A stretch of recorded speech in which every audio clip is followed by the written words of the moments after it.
اچھا آج کل تو نوجوانوں کو نہیں پتا، لیکن وضاحت کرتا چلوں کہ آج کل نوجوان سمجھتے ہیں کہ کھوٹا سکہ کھرا سکہ یہ صرف محاورے کی باتیں ہیں، ورنہ آج کل تو سکے ہوتے ہی نہیں ہیں.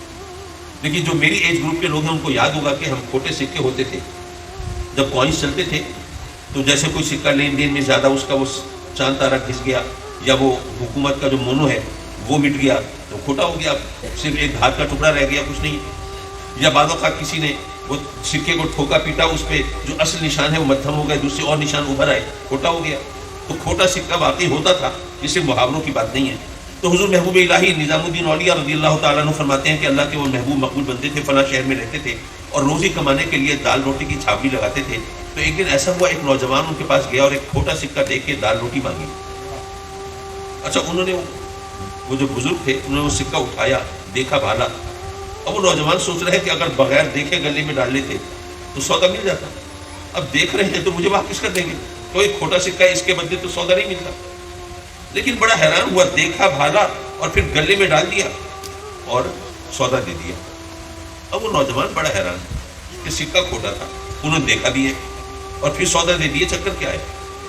تو اس نے کہا کہ لگتا یہ ہے بوڑھے آدمی ہے نا، بزرگ ہو گئے تو نظر کمزور ہو گئی ہے ان کی، ان کو کھوٹے کھرے کا پتہ نہیں چلتا، صرف بہانہ بناتے ہیں، پریٹینڈ کرتے ہیں کہ میں دیکھ رہا ہوں کھوٹا ہے کہ کھرا ہے، تاکہ لوگ کھوٹے سکے چلائیں نہیں. لیکن ان کو پتہ نہیں چلتا، اگر پتہ چلتا تو کھوٹے سکے کے بدلے سودا کیوں دیتے؟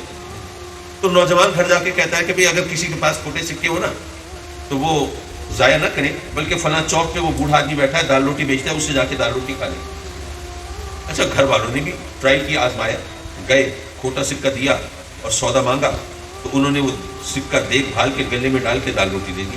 اب تو کنفرم ہو گیا کہ ان کو نہیں پتہ لگتا کھوٹے کرے گا. اب اپنے پڑوسیوں کو، ہمسایوں کو، دوستوں کو، احباب کو، عزیزوں رشتہ داروں کو بتایا کہ جناب وہاں پہ کھوٹے سکے چلتے ہیں. خوب کھوٹے سکے چلے وہاں پہ، اور دیکھتے دیکھتے وہاں ان بزرگ کے پاس وہ کھوٹے سکوں کا انبار لگ گیا. حضور محبوب الہی رضی اللہ تعالیٰ عنہ فرماتے ہیں کہ کچھ دنوں کے بعد ان بزرگ کا دنیا سے رخصت ہونے کا وقت آ گیا. اب وہ رب کی بارگاہ میں عرض کرتے ہیں کہ مولا تو جانتا ہے تیرے بندے میرے پاس آتے تھے کھوٹے سکے لے کے، لیکن میں صرف یہ سوچ کے ان سے کھوٹا سکہ لے لیتا تھا، سودا دے دیتا تھا کہ اگر میں ان کو سکہ واپس کروں گا تو آس پاس جو لوگ کھڑے ہیں وہ اس بندے کو شرمندہ کریں گے. تجھے شرم نہیں آتی؟ ایک بوڑھے آدمی کو، یہ بزرگ آدمی ہے، ان کو تو دھوکہ دے کے کھوٹا سکہ چلانا چاہتا تھا؟ تجھے بالکل حیا نہیں؟ تو تیرے بندوں کو، تیری مخلوق کو کوئی نادم نہ کرے، شرمندہ نہ کرے، ان کو ندامت سے بچانے کے لیے مولا میں ان سے کھوٹے سکے لے لیتا تھا، ان کو سودا دے دیتا تھا. مولا اب تیری بارگاہ میں حاضری کا وقت آ رہا ہے، میری جھولی میں کچھ نمازیں بھی ہیں، روزے بھی ہیں، عبادت بھی ہے، ریاضت بھی ہے. مولا تجھ سے بہتر کون جانتا ہے کہ سب کھوٹے سکے ہیں.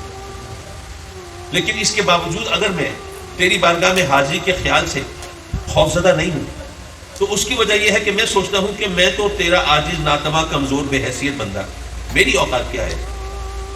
اگر میں تیرے بندوں کو ندامت سے بچانے کے لیے کھوٹے سکے لے کے سودا دے دیتا تھا تو مولا تو رحمان ہے، رحیم ہے، تو ستار ہے، غفار ہے، تو کرم فرمانے والا، اپنے بندوں پہ مہربان. مولا مجھے یقین ہے کہ تو بھی اپنے اس عاجز، ناتواں بندے کو محشر میں مخلوق خدا کے سامنے رسوائی سے بچا لے گا اور میرے کھوٹے سکوں کو تو بھی قبول فرما لے گا. واقعہ تو سن لیا، سبق کیا ملا؟ سبق یہ ملا کہ جو اللہ والے ہوتے ہیں ان کو اپنے زہد و تقوی پہ ناز نہیں ہوتا، اپنی عبادت و ریاضت پہ فخر نہیں ہوتا، بلکہ ان کو اگر بھروسہ ہوتا ہے تو بس اللہ کی رحمت پہ ہوتا ہے.